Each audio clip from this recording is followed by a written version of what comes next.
我们之前聊过的防灾准备话题，相信大家对基本的储粮概念都不陌生了。大家还记得2025年9月23日的花莲豪雨台风吗？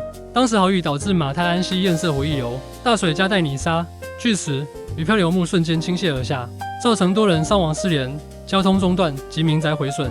洪水退去后，厚达30至50公分的灰黑色淤泥无情覆盖了街道、农田与校园。当时光复乡以及花莲市区灾情严重，许多大楼倾斜，道路中断。在那样的混乱中，许多居民面临的不仅是断水断电，还有受困时的心理压力。我们在之前的影片中介绍过基础的防灾粮食，但在那样的黄金救援时间里，如果你的防灾包里只有单调的干粮，是很难支撑长期的避难生活的。特别是当救援时间拉长，我们需要的不仅仅是吃饱，更需要吃好来维持意志力。而且我要提供大家一个新思路，这些高规格的食品不止救命，还很适合享乐。许多日本的户外玩家在露营或登山时都会指定携带这些产品，因为它们轻量，不需开火，又美味。平日露营时把它当作野炊美食，灾难来临时，它就是你的救命粮草。今天要开箱的这些产品，它们同样具备长达5年的保存期限，拥有强悍的防水包装。最重要的是，它们解决了没有热水以及口味单一的痛点。这次的清单更贴心，我们不仅带来了冷水也能泡的主食，还特别准备了能快速补充热量的甜点，以及专为家中婴幼儿与孩童设计的营养饼干。不管你是不是素食者，或者家里有小朋友，今天的内容都能帮你补齐防灾拼图的最后一角。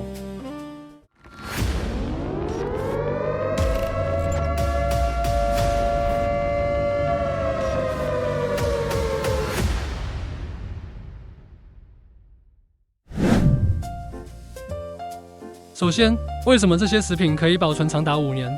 日本因为天灾频繁，我们今天看到的这些产品，不论是景村屋的羊羹、固力果的饼干，还是安心米，它们都有几个共同的黑科技。第一是特殊的阻隔包装，大家可以看到这些包装袋，它们不仅仅是塑胶袋，而是多层复合材质，它们能够完全阻隔光线、氧气和湿气。这意味着，这不仅能防潮，即使在淹水灾情中，这些包装也是完全防水的。第二是脱氧与干燥技术，看到保存期限长的商品，大家可能会担心，放了5年，里面是不是加了一堆防腐剂？答案是完全没有。这款安心米运用的是日本非常成熟的 Alpha 化技术。以下先来为各位科普什么是 Alpha 化技术。以生米来说，是属于贝塔状态，也就是无法被消化的。煮熟后的饭则充满水分且容易腐坏，也就是所谓的 Alpha 状态。而这项技术就是将米煮熟后，透过急速热风干燥，把米粒中的水分抽干，让淀粉结构固定在刚煮熟的状态。在这种极度干燥且脱氧的环境下，细菌和微生物根本无法生存，就像是按下了米饭的时间暂停键。所以完全不需要防腐剂，就能在常温下保存整整5年。这对于我们居住在潮湿的台湾来说非常重要，你不用担心储备粮食过了半年就发霉长虫。接下来进入重头戏主食篇。如果遭遇地震或水灾导致断电，家里的电锅无法运作，这时候安心米就是救星。请看这几包生菜糯米饭、五菇根菜糯米饭，还有只要5分钟就能做好的五木饭。这款产品最厉害的地方在于它不需要火，使用方式非常简单。打开包装，里面已经贴心的附上了汤匙，你完全不需要准备餐具。包装内有一条注水线，如果有热水，只要倒入热水，密封等待15分钟，就能还原成热腾腾的米饭。但是如果灾难现场没有热水怎么办？这就是它最强大的地方。冷水也可以，只要倒入一般的常温矿泉水，等待约60分钟，米饭一样可以重新吸水软化，变成可食用的状态。虽然口感会比热水泡的稍微硬一点点，但在极端环境下，能吃到真正的米饭是非常珍贵的。每一包干燥时的重量大约是100公克，非常轻，放在避难背包里完全无负担。加水还原后会变成约260到270公克的大分量，这相当于外面餐厅一大碗饭的量，足够一个成年男性吃饱。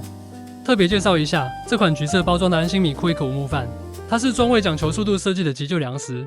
一般的干燥饭热水要泡15分钟，但这款使用了特殊的超微细干燥技术，热水只要5分钟就能吃，甚至比泡面还要快。而且为什么说它营养更均衡呢？所谓的五木在日本就是什锦混合的意思。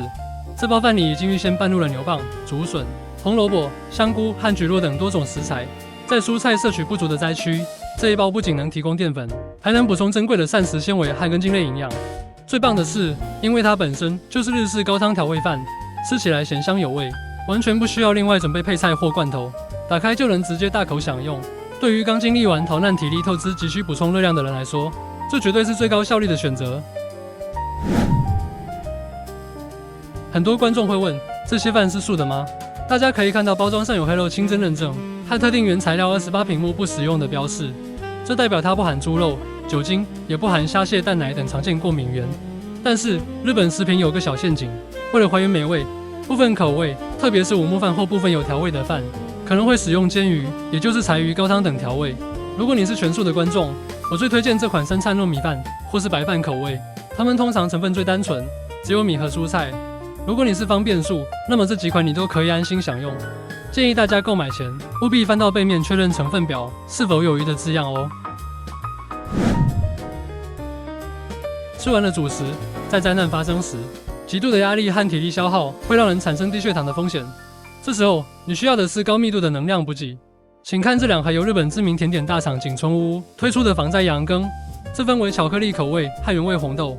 你可能会问，逃难为什么要吃羊羹？这有3个关键理由。第一，高热量与饱足感。这一小条羊羹约60公克，热量就高达171到177大卡，相当于1小碗白饭的热量。当你没有时间煮饭，或是避难所食物分配不足时，这一条就能快速补充大脑所需的糖分，瞬间恢复体力。第二，不需要水。很多干粮饼干吃了会口干舌燥，这在缺水的时候是很致命的。但羊羹本身口感湿润、滑顺、好吞咽，老人小孩都能轻松吃，而且吃完不会口渴。第三，人性化包装。它设计了专利的一撕开口，即使在停电的黑暗中，手指也能凭触觉轻松撕开包装，不沾手就能直接吃。这款羊羹同样标榜长达5年保存，而且不含过敏原。如果你是全素食者，原味红豆款通常使用寒天凝固，是植物性的，可以安心食用。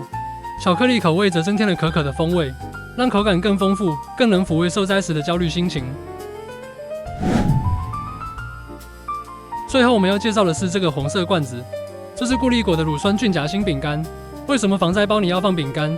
除了当作零食，这罐防灾版必思可有几个特殊的定位。特色一，适合婴儿与孩童。灾难发生时，大人的食物可能又因幼冷，婴幼儿无法食用。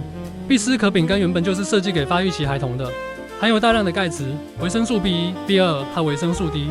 最重要的是，它含有高浓度的乳酸菌，能在卫生条件不佳的避难环境中，帮助维持消化道的健康。特色二，情绪价值。心理学家指出，在灾难中，熟悉的味道能带来极大的安全感。当孩子因为地震吓得大哭，或者大人感到绝望时，一块甜甜的、酥脆的夹心饼干，能提供比热量更重要的心灵慰藉。这罐红色铁罐内部经过特殊处理，同样能保存5年。一罐里面有30片，采用分装设计，方便分发给家人或邻居，不会一打开就全部受潮。介绍完这些产品，最后我想跟大家聊聊使用时机。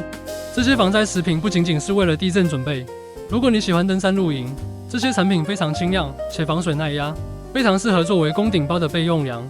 如果你经常开车长途旅行，在后车厢放一箱，万一遇到像国道大塞车、土石流受困，这些不需要火、不需要找餐厅的食物，就是你的救命稻草。我们与日本最成熟的防灾食品进行合作，并介绍给台湾需要的族群，希望让更多家庭能在关键时刻有能力守护自己。现在你可以在影片下方的链接中，频道会员将会有优惠折扣，欢迎会员前往社群领取专属优惠。今天的影片就到这里，如果你觉得这集影片对你有帮助，请帮我们按赞、订阅，并分享给你的亲朋好友。或许这一个小小的分享动作，在未来能帮助到他们。我们下次见。